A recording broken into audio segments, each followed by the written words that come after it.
O vídeo a seguir foi produzido pelas acadêmicas Alexia de Mello Miguel e Laiane Lens Cardoso, como trabalho para avaliação parcial na disciplina de Psicologia do curso de Direito da Univale. O estudo denominado A Morte em Vida foi elaborado a partir da análise do documentário A Morte Inventada e pretende elucidar conceitos como alienação parental e a síndrome de alienação parental, a fim de propor a conciliação entre direito e psicologia em prol do bem-estar da criança alienada. Segundo Richard Gardner, a síndrome de alienação parental é um distúrbio da infância que aparece quase exclusivamente no contexto de disputas de custódia de crianças. Portanto, seguindo essa perspectiva, a SAP define-se como um reflexo que o processo de alienação causa à criança ou adolescente.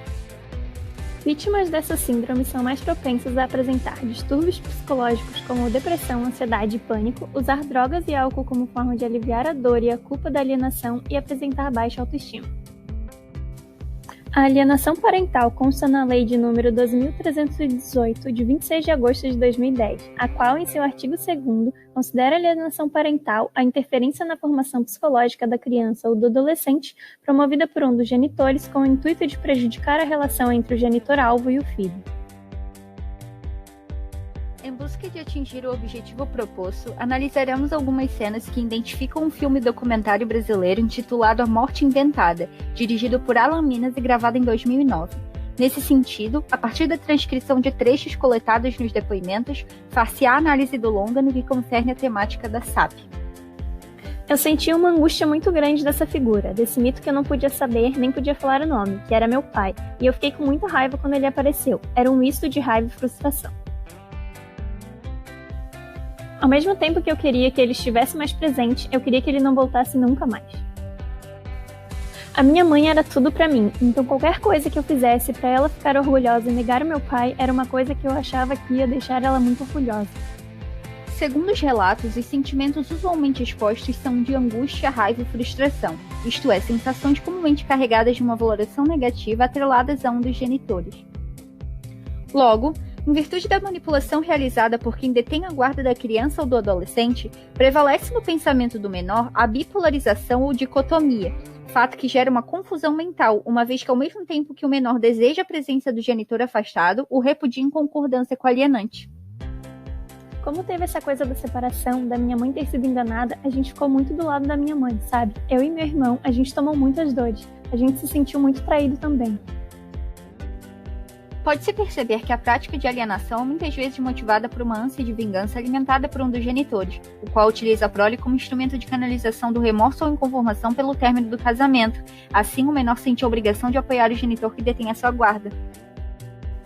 Não ouviram o outro lado da história, algo tão grave. Não é apenas você deixar a criança livre de possíveis abusadores, mas você poderá também estar fazendo com que um pai inocente e uma família inteira perca aquele ente querido. A manipulação realizada pode chegar a pontos extremos, como a denúncia de falsos abusos sexuais. Ao pretender o afastamento definitivo do genitor desfavorecido, a parte detentora da guarda estimula a criação de falsas memórias que serão absorvidas pelo menor. É uma coisa irreparável. Por mais que hoje eu me dê bem com meu pai e com a família dele, não é a mesma coisa da convivência. O medo de ser aceita para mim até hoje é uma coisa muito forte. Em virtude dos atos de alienação sofridos, o adulto desenvolve uma personalidade frágil e ainda assim convive com diversas consequências, como o medo de ser aceito, a baixa autoestima e ainda a possibilidade de reprodução do exemplo alienante. Depois de analisado o documentário, passaremos então à integração entre direito e psicologia. Dessa forma, a psicologia pode atuar na reconstrução emocional e psíquica da pessoa alienada. Já no Poder Judiciário, a psicologia promove adequada abordagem à criança suspeita de vítima de abuso sexual e auxilia a identificar práticas de alienação parental e os efeitos deixados no menor. No que concerne ao direito como instrumento de controle social, este ao instituir a Lei de número 2.318 ampara menores alienados por meio da proteção do seu direito fundamental à convivência familiar saudável. Diante do exposto, destaca-se a transdisciplinaridade entre direito e psicologia, bem como a instituição de leis que positivem a questão da alienação parental no ordenamento jurídico. Ademais, a realização de palestras e diálogos com profissionais do direito e da psicologia é uma ferramenta importante para diminuir os efeitos da SAP.